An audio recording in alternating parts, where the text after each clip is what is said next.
your nation, your province, your southern Alberta. From the heart of Lethbridge, it's Bridge City News Weekend Edition. Hello, I'm Naveen Day. Happy Thanksgiving Sunday. Here's a look at what made headlines this past week. World leaders are expressing hope for peace after Israel and Hamas agreed to the first phase of a U.S. peace plan. Prime Minister Mark Carney welcomes the news that Israel and Hamas have agreed to a plan that would pause the fighting and see the terrorist group release the 20 living hostages in exchange for some 2,000 Palestinian prisoners. But Carney says the two sides must follow through. It is a day for optimism. I want to salute, of course, President Trump, whose decisive leadership has made this possible, Mr. Kushner, Mr. Witkoff, the Qataris, the Egyptians, Turkey, who've been essential to getting to this moment. The next 48 hours are crucial. We urge the parties, particularly Hamas, to follow through, release all the hostages, and including the deceased hostages. The President and I discussed in the White House how Canada can support this process. We are supporting with humanitarian aid. There's other mechanisms that we can do to support it. And I urge, as I say, I urge all parties. We're encouraged. We're encouraged, but it's the first phase, and there's more to come. Following Israel's ratification of the peace deal, U.S. President Donald Trump said he will be sending around 200 soldiers to Israel to monitor the ceasefire between Israel and Hamas. Thursday afternoon, Conservative leader Pierre Poilievre congratulated President Donald Trump on securing a, quote, historic Gaza peace deal and called for Hamas to release its hostages. This could be the beginning of a very beautiful, peaceful period in Middle East history. Let's all hope it is. But it took his leadership, his diplomacy, and his strategy in order to secure this deal.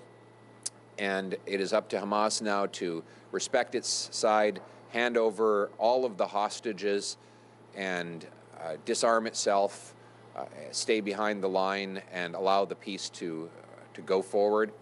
An Israeli military spokesman says troops have completed their withdrawal to the deployment lines in Gaza a few hours after the ceasefire officially went into effect.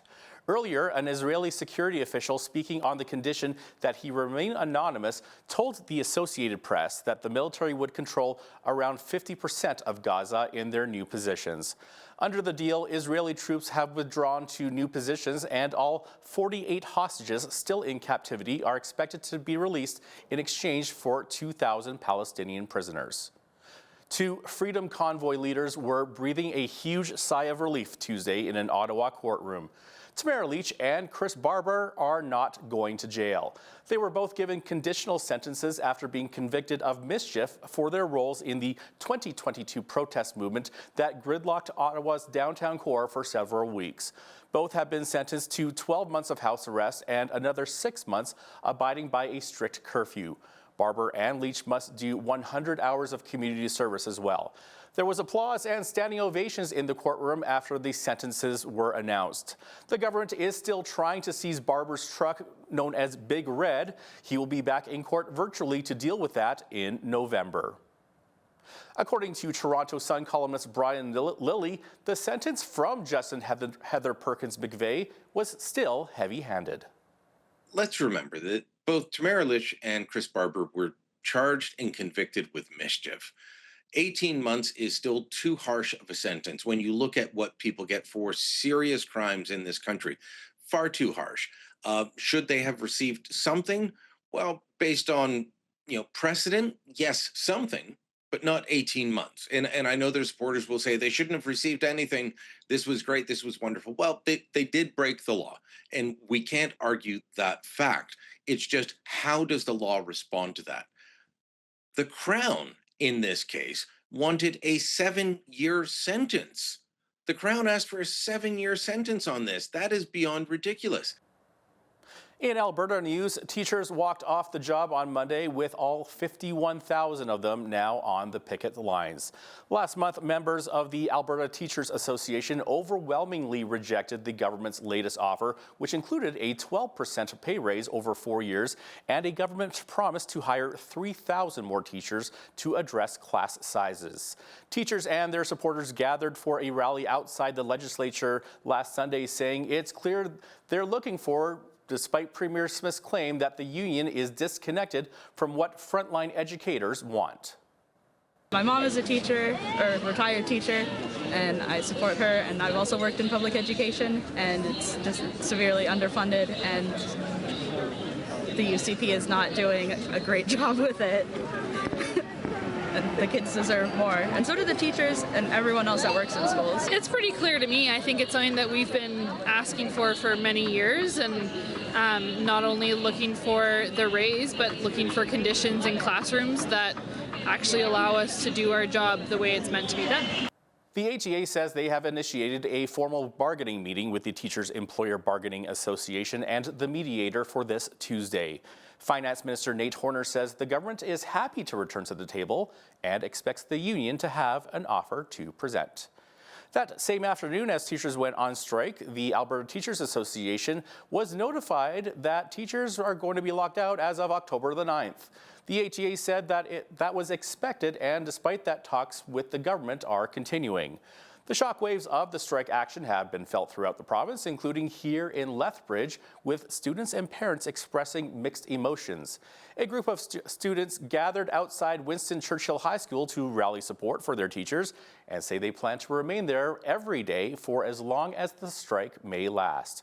BCN's Landon Hickok filed this report on Monday. These students from Winston Churchill High School have opted to return to school this week, at least in front of their locked front doors, as they rally support for their teachers to onlooking passerbys by the school's entrance. There's this thing called the bystander effect. So me and my brother, we organized this, Miles Angel.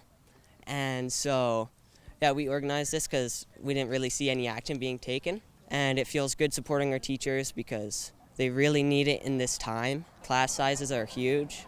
They aren't being treated well. Nearly 750,000 students in Alberta are now locked outside of their classrooms and school-linked extracurricular activities. And many here in Lethbridge are vocally critical of the provincial government, unable to come up with a deal with their teachers. I think it's really upsetting that we have to get to this point where Danielle Smith and the UCP are refusing to improve our class conditions, and we've had to resort to striking and causing more children to be behind and teachers to lose their paychecks for an unknowable amount of time. Parents are now left with government support, which includes a payment program and a curriculum-centered at-home learning toolkit. The Alberta Teachers Union says they're happy that these have become available. Despite this, the union's executive director says there's confusion among parents regarding negotiations between what is wanted and what is offered for the teachers. We are afraid that both sides have been using the conflict to score political points. Parents have already experienced school closures during the pandemic, and we saw the effects on kids from the pandemic, and especially on the most vulnerable kids. The effects of the pandemic school closures have resulted in a lot of the classroom complexities that teachers are raising now. We certainly hope that this strike abates quickly, that we can come to another agreement and see children back in school. ATA President Jason Schilling on Monday said that Alberta schools are in crisis and remains the lowest per student funded schools in the country. For Bridge City News, I'm Landon Hickok. Alert's Internet Child Exploitation Unit has made multiple arrests across Alberta and here in Lethbridge over what they're calling vast collections of alleged child sexual exploitation material. Operation Ice Storm, which began in June, uncovered more than 405,000 images and 11,000 videos. Officials call it some of the, quote, most graphic content they've ever seen. 7 arrests were made, including 5 from Calgary, 1 from Lethbridge, and 1 in Red Deer, and involved the seizure of more than 40 computers and electronic devices. All suspects arrested between the months of June and August are charged with possession of child pornography pornography, access to child porn, and making child pornography available. Alert does not believe any victims are from Alberta or if any hands-on offenses took place. The impact of the Canada Post strike is being felt across the country, but it's not just individuals missing bill payments or regular mail. Businesses, institutions, and charitable organizations are also being affected. The Chinook Regional Hospital Foundation is facing challenges as it tries to plan its Christmas Tree Festival Gala on November the 19th, 2025, and their annual year-end Lights of Hope campaign.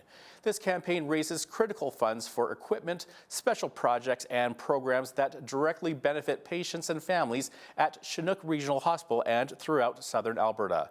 Crystal Elliott, CEO of the hospital, shares more about how the strike is affecting their work. The mail strike has created real challenges for local charities like ours. This is the time of year when many people send their holiday or their year-end gifts by mail, and every day of delay affects how quickly donations can be put to work, helping people in our community. 40% of our seasonal donations normally come through the mail. With delivery interruptions, that means that vital funds for patient care and medical equipment can be delayed. We can't move forward without those donations. We're encouraging all of our supporters to connect directly with their favorite charities. We're fundraising for our Bringing Hearts Home cardiac campaign, for our MagSeed MagTrace breast cancer project, for some cancer surgical equipment, and all of those things are impacted by the postal strike and the delay in donations. So our Christmas Tree Festival, generally speaking, raises about $180,000 a year. We need to be able to sell our gala tickets. We had about an almost 15% reduction in donations due to the postal strike last year. Well, the weather may be cooling down here, but things in Lethbridge are certainly heating up as we inch closer and closer to our civic election. We have the highlights and the drama next.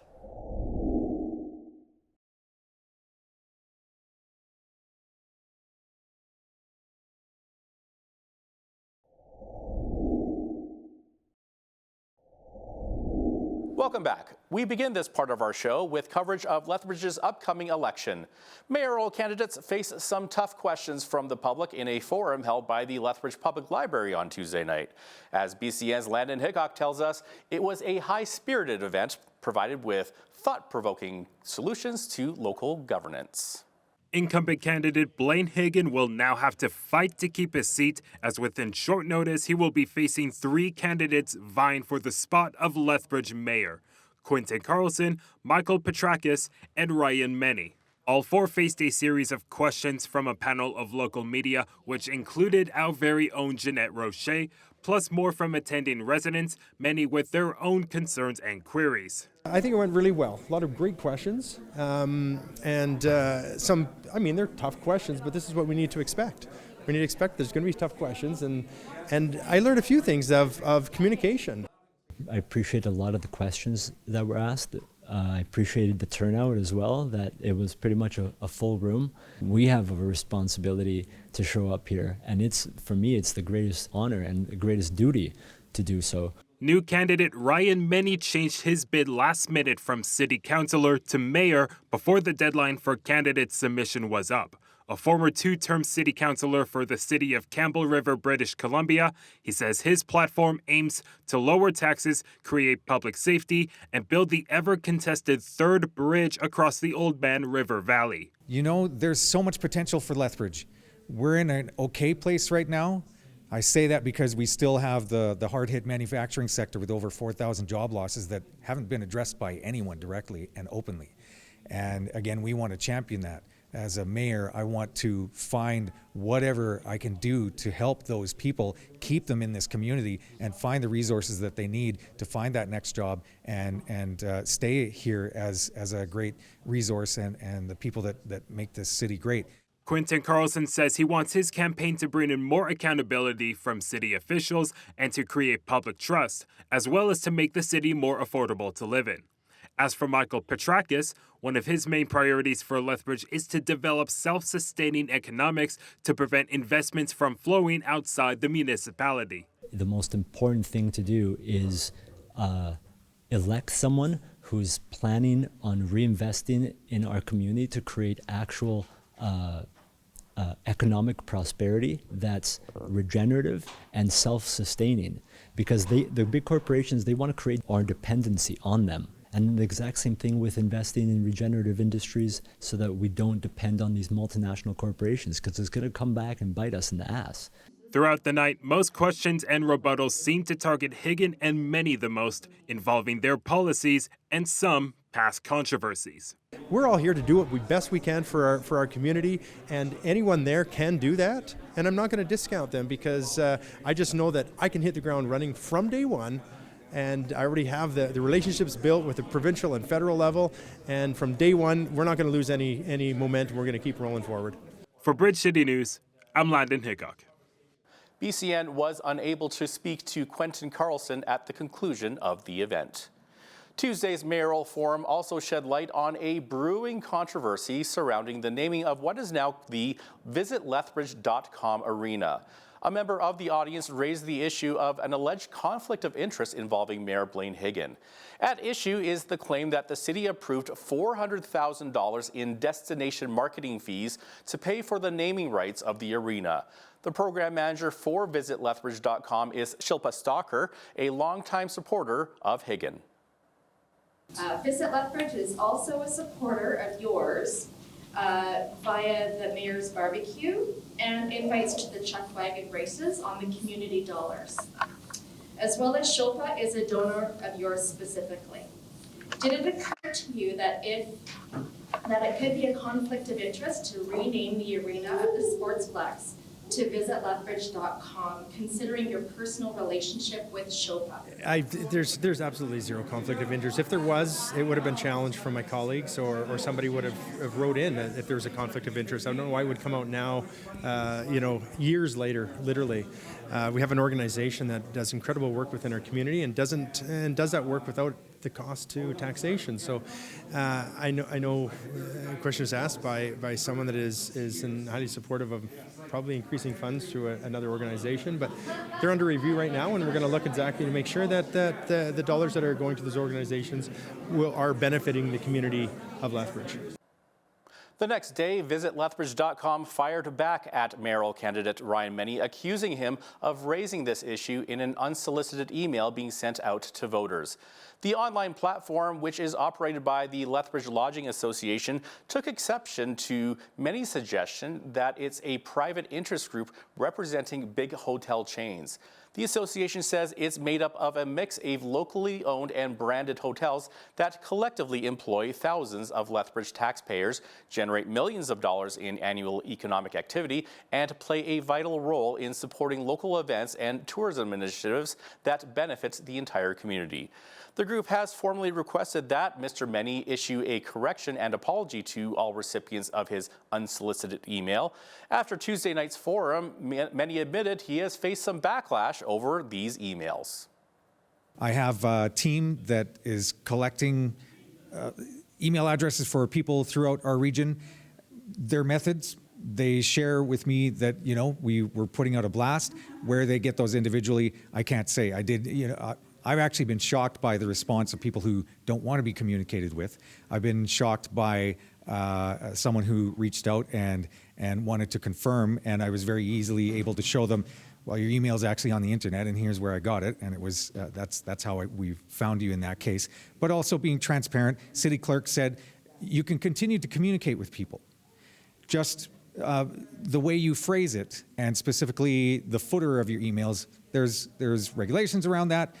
Don't say specifically that you subscribed. That was an error the first time around. It's something that we're very easily able to fix. And again, if someone chooses to not want to hear from me, I'm okay, taking care of that. And just a reminder to our local audience that advance voting is now open for the municipal election. Residents can get all the information they need at lethbridge.ca/election. You can check out voting locations and times, and when you vote, you'll get a sticker created by some local students. The city teamed up with local school divisions to launch the I Voted sticker contest. K-12 students were invited to design stickers that voters will receive after they cast their ballots.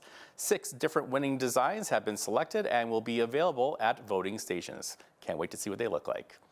Residents of Medicine Hat will have plenty of choices in their upcoming municipal election. 6 candidates are vying for the mayor's seat, and 39 candidates are running for 8 councillor positions. I caught up with 2 well-known names in the mayoral race. The long list of candidates running in Medicine Hat's civic election is an indication that the community is looking for change after years of infighting at City Hall. That is according to observers and witness accounts. Despite her tumultuous first term, incumbent Lindsay Clark says she feels that if she is not re-elected, much of the progress made over the last 4 years will be undone. I explain it as follows. You buy a house, an older house, you get in there, you start doing renos, taking down walls, and you find mold. And you got to remediate the mold to make the house healthy. That's just a fact. And I think I was a bit concerned that the new council, if I didn't run, would be tempted just to drywall right over that mold. And that was the reason why I wanted to run, so we could continue with the progress that we've already made and continue to have an exciting future that brings Medicine Hat into 2025. Another candidate is former 3-time MLA Drew Barnes. He says his political connections will help expedite projects and initiatives faster. Many of my past MLA colleagues have reached out to me, congratulating me for running for mayor, encouraging me and supporting me. So my connections in Edmonton will absolutely help Medicine Hat, with our government programs, with our requirements. Naveen, we're in the middle of a lack of jobs and opportunities here. Many Medicine Hatters, as much as we have a beautiful, beautiful city, want more jobs and opportunity for our kids and our grandkids to stay here. So my connections in Edmonton will only help. Other mayoral candidates are Mark Fisher, Andy McGrogan, Alan Rose, and Chris Samraj. Advance polls are open October 14th to 18th, with Election Day on October the 20th. For Bridge City News, I'm Naveen Day. BCN reached out to the other 4 candidates, but they either declined an interview or did not respond. Turning our focus away now from municipal politics, the City of Lethbridge is moving forward with plans to retire Dave Elton Skate Park. Blair Richter, General Manager of Parks and Cemeteries, says as Lethbridge's oldest skate park, it's no longer meeting the needs of residents in terms of safety, accessibility, or long-term sustainability. The decision follows a thorough review of, the site's conditions, park usage, and future potential of the space. We understand that this closure may be disappointing for some, but be sure that we have 3 other fantastic skate parks located throughout the city of Lethbridge. The process will actually take place right away and will take approximately 1 month to complete. So the intent is to sort of revert the site to sort of a natural state and then planning for future use at a later date. Residents can access the city's remaining 3 skate parks: Wade Galloway Skate Park in the south, Watermark Skate Park in the west, and Legacy Skate Park in the north. The cost to remove Dave Elton Skate Park is estimated to be over $200,000, which will be financed by life cycle budgets already in place for city infrastructure. The municipal election is fast approaching, and BCN continues our series of interviews with local city council candidates and incumbents. Coming up next, Jeanette Roche chats with licensed mortgage broker Ryan Wolf, who shares his ideas on making Lethbridge a great place to live. And I sit down with Robin James, Chief Administrative Officer of the Lethbridge Housing Authority, who shares her passion for people and her vision for Lethbridge. And if you're watching us online, those full interviews are available on our YouTube channel.